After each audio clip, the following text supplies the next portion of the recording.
کیا بچے کی پیدائش سے پہلے اس کے لیے چیزیں خرید سکتے ہیں؟ بہت سے لوگ منع کرتے ہیں۔ کیوں منع کرتے ہیں بھائی؟ کیا دلیل ہے؟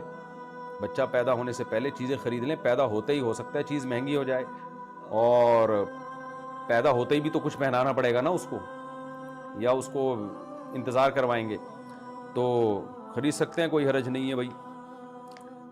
جو لوگ منع کرتے ہیں ان سے پوچھیں کیوں منع کر رہے ہو بھائی؟ ہاں، یہ بعض دفعہ پتہ نہیں ہوتا ہی ہے کہ شی ہے۔ آپ نے شی والے کپڑے خرید لیے، پیدا ہوا پتہ چلا ہی نکلا۔ ویسے تو بچوں میں ہی شی کا اتنا کپڑوں کا فرق نہیں ہوتا، لیکن آج کل تو ویسے ہی ڈاکٹر پہلے بتا دیتے ہیں کیا ہے۔ ویسے پوچھنا تو نہیں چاہیے، جو اللہ دے دے اس پہ صبر کرنا چاہیے، لیکن یہ کہ اگر خریدیں کوئی حرج نہیں۔ طلاق کے بعد شوہر کے گھر رہنا، ایک بہن انڈیا سے پوچھتی ہیں، طلاق کے بعد اپنی ساس کی بیٹی بن کر شوہر کے گھر رہنا ٹھیک ہے؟ بچہ اپنے ابو سے بات کرنا نہیں چاہتا۔ پہلے تو میں بچے کو بات کرنے پر مجبور کرتی تھی، مگر جب انہوں نے بچہ چھیننے کی کوشش کی تو اب میں بات نہیں کرواتی۔ طلاق کے بعد شوہر سے بات چیت کر سکتے ہیں؟ کیا شوہر بچہ چھین سکتا ہے؟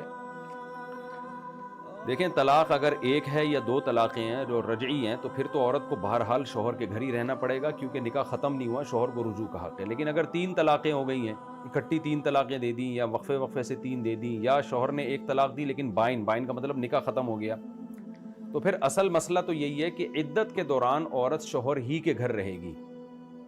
لا تخرجوہن من بیوتہن ولا یخرجن، قرآن کہتا ہے طلاق کے بعد بیوی کو گھر سے مت نکالو، اور نہ وہ خود گھر سے نکلے۔ اب اس میں 1 طلاق ہو، 2 طلاقیں ہو، 3 طلاقیں ہو، سب برابر ہے۔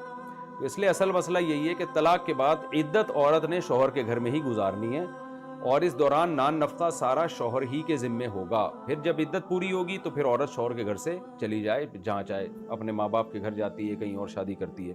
اصل مسئلہ یہ ہے۔ لیکن اس زمانے میں علماء یہ کہتے ہیں کہ اگر شوہر نے 3 طلاقیں دے دی ہیں تو پھر عورت کو چاہیے فوراً شوہر کے گھر سے نکل جائے، کیونکہ وہ کہیں اہل حدیث سے فتویٰ لا کے حرام بیوی کو اپنے اوپر حلال کر لیتے ہیں۔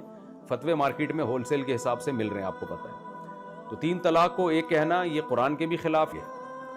ایسے اسکالرز ہیں کہ کوئی کہتا ہے 3 طلاقیں ایک اکٹھی دو تو 3 ایک ہوتی ہے، کوئی کہتا ہے کہ جی حالت حیض میں دو تو نہیں ہوتی، کوئی کہتا ہے حمل میں نہیں ہوتی، کوئی کیا کہتا ہے، کوئی جتنے پتھر اڑاؤ اتنے مفتی ملیں گے آپ کو۔ پھر کوئی کہتا ہے کہ جی ایک طہر میں، یعنی 1 مہینے میں جتنی طلاقیں دو ایک ہی ہوں گی، اور کچھ کہتے ہیں کہ جی 1 مجلس میں تو ایک ہوگی، 2 مجلسوں میں 2 ہو جائیں گی۔ چوچو کا مربع بنایا ہوا ہے اسلام کو، کیونکہ کوئی گورنمنٹ تو ہے نہیں جو کنٹرول کر رہی ہو۔ تو اب نتیجہ کیا نکلا ہو؟ یہ امت بے لگام ہو گئی۔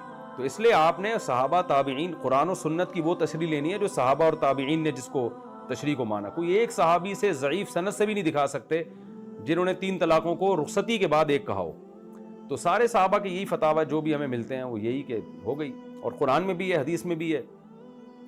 اور وہ جو حدیث ہے 3 طلاقیں نبی کے دور میں ایک شمار ہوتی تھی، اس کو میں بہت دفعہ جواب دے چکا ہوں، اس کا وہ مطلب نہیں ہے جو ہمارے اہل حدیث لوگ بیان کرتے ہیں۔ تو اب یہ خطرہ ہوتا ہے کہ بیوی اگر شوہر کے گھر میں رہے گی نا 3 طلاقوں کے بعد، تو میاں صاحب جائے گا، کیونکہ تھوڑے دن میں جب اس کو بیوی کی یاد آئے گی اور تڑپے گا تو جا کے ادھر ادھر سے حلال کروا لے گا بیوی کو، اور جا کے پھر اس کو لیپا پوتی کر کے نا، اس کو، عورت کا دل چونکہ نرم ہوتا ہے تو اس کو ورغلا کے فتوے شفتے دکھا کے حرام کو حلال کر لیتا ہے اپنے اوپر۔